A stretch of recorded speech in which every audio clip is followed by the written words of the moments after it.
नमस्कार दोस्तों, एक और वीडियो के अंदर आपका स्वागत है। इस वीडियो के अंदर हम बात करने वाले हैं कि पिछले दिनों डोनाल्ड ट्रंप अमेरिकी राष्ट्रपति है, उसने ये बोला था कि भारत और चाइना है वो इस पृथ्वी पर नरक के समान है। ये टिप्पणी उन्होंने की थी। इस ट्रंप की इस बात का सबको बुरा लगा, बुरा लगना भी चाहिए, मुझे भी बुरा लगा।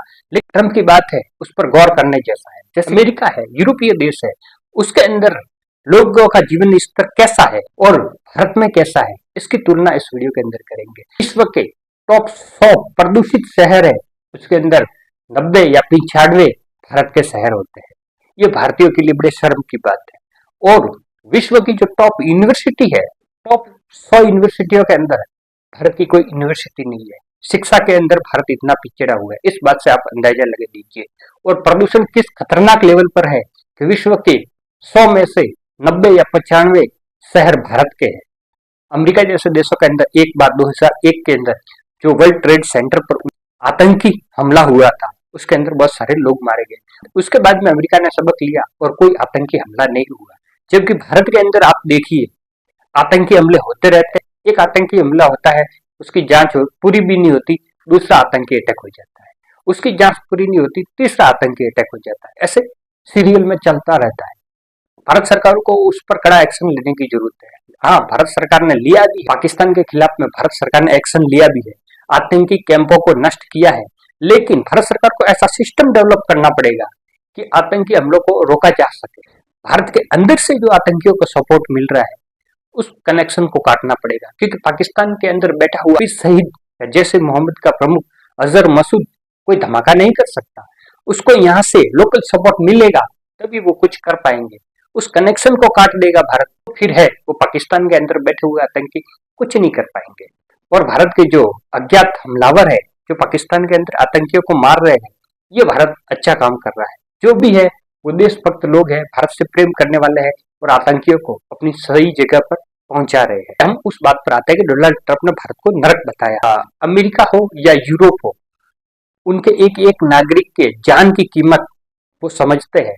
एक व्यक्ति की जान के लिए पूरे देश के खिलाफ में युद्ध छेड़ देंगे, ऐसा उन लोगों की मानसिकता है। चाहे यूरोप का कोई देश हो या अमेरिका हो।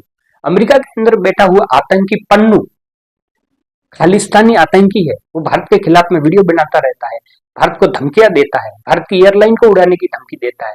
लेकिन भारत का कोई व्यक्ति वहां पर उसको मारने के लिए जाता है, निखिल गुप्ता, उसको अरेस्ट कर देते हैं और भारत सरकार के सामने ये आपत्ति दर्ज करवाते हैं कि हमारे नागरिक को आप ऐसे नहीं कर सकते, हमारे नागरिक के खिलाफ में ऐसी साजिश नहीं कर सकते। और निखिल गुप्ता को वहां पर अरेस्ट करके केस चलाया जाता है। जबकि दूसरी तो भारत के अंदर उनका एजेंट पकड़ा गया था, मैथ्यू वैन डाइक। उसको वो पूर्वोत्तर के अंदर क्या कर रहा था, वह मेघालय बिना परमिट के गया, म्यांमार के अंदर गया, लोगों को ड्रोन चलाने की टेक्नोलॉजी सिखा रहा है। भारत के अंदर अनरेस्ट पैदा करना है अमेरिका को, तो वो वहां पर सिखा रहा है। उस समय जब पकड़ा गया तब मीडिया के अंदर खबर आई, उसके बाद में उसकी कोई मीडिया के अंदर खबर नहीं आ रही। वो क्यों नहीं आ रही है? वो इसलिए नहीं आ रही है कि उस केस को धीरे धीरे ठंडे बस्ते के अंदर डालना है और अमेरिका उसको यहाँ से निकाल के ले जाएगा। वो पहले भी कई देशों के अंदर पकड़ा गया है, अमेरिका उसको निकाल के गया है। वो अमेरिका के लिए बहुत इंपॉर्टेंट है। अमेरिका इसको भी एक दिन निकाल करके ले जाएगा कि वो एक एक नागरिक के साथ में खड़े हुए, एक नागरिक के लिए भारत सरकार पर इतना प्रेशर क्रिएट कर रहे हैं कि भारत के मीडिया के अंदर कोई न्यूज भी नहीं आ रही। और मीडिया को सेंसर करने के अंदर भारत की रैंकिंग कौन सी है, ये सब जानते हैं। तो मतलब उसकी न्यूज अभी से आनी बंद हो गई है। और ऐसा हो सकता है आने वाले दिनों के अंदर कि अमेरिका उसको निकाल करके लेके चला जाए।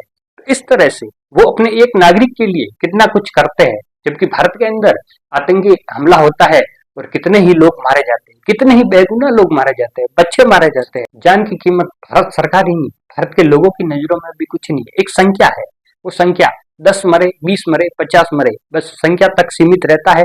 न्यूज के अंदर आएगा, फिर उसको भुला दिया जाएगा। जैसे कि अभी पहलगाम का अटैक हुआ, 1 साल हो गया, मीडिया के अंदर खबर आई है। बाकी ऑपरेशन सिंदूर चलाया, पाकिस्तान को अच्छा जवाब दिया, पाकिस्तान के एयरबेस तबाह किए।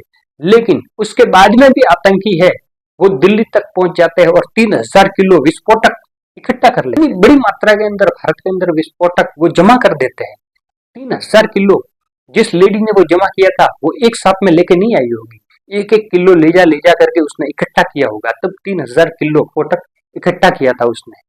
और विस्फोटक का यूज वो बम बनाने के अंदर कर देती, तो भारत के कितने ही शहरों के अंदर सीरियल ब्लास्ट हो जाते। ये तो भारतीय जांच एजेंसियों की बहुत बड़ी कामयाबी थी कि उस लेडी को अरेस्ट कर दिया और उसके पूरे रिकॉर्ड को पकड़ लिया और उस विस्फोटक को बरामद कर लिया, नहीं तो भारत के अंदर बहुत बड़ी तबाही आ जानी। ऐसे भारत के हालात है। इस हालात के अंदर भारत को आप किस लेवल पर देखते हैं?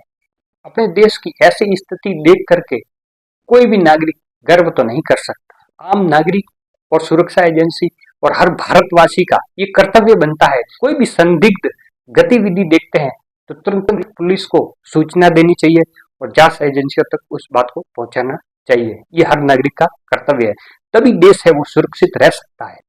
जो पाकिस्तान के अंदर आतंकी बैठे हुए हैं वो हर वक्त भारत के अंदर अस्थिरता फैलाने की कोशिश करते हैं, भारत के अंदर विभाजन पैदा करना चाहते हैं, धार्मिक विभाजन पैदा करना चाहते हैं, जातीय विभाजन पैदा करना चाहते हैं, क्षेत्रीय विभाजन पैदा करना चाहते हैं। इस तरह से उनका तो मकसद यही है कि भारत के अंदर विभाजन पैदा हो जाए और भारत के अंदर अस्थिरता फैल जाए, उनका ये मकसद है। बाकी आपकी इस विषय पर क्या राय है वो कमेंट बॉक्स के अंदर जरूर रखें। वीडियो पसंद आया तो लाइक कर दीजिए, दोस्तों के साथ में शेयर कर दीजिए। ऐसे ही वीडियो हमारे चैनल पर आते रहते हैं। मिलते हैं एक नेक्स्ट वीडियो के अंदर, तब तक के लिए जय हिंद, जय भारत।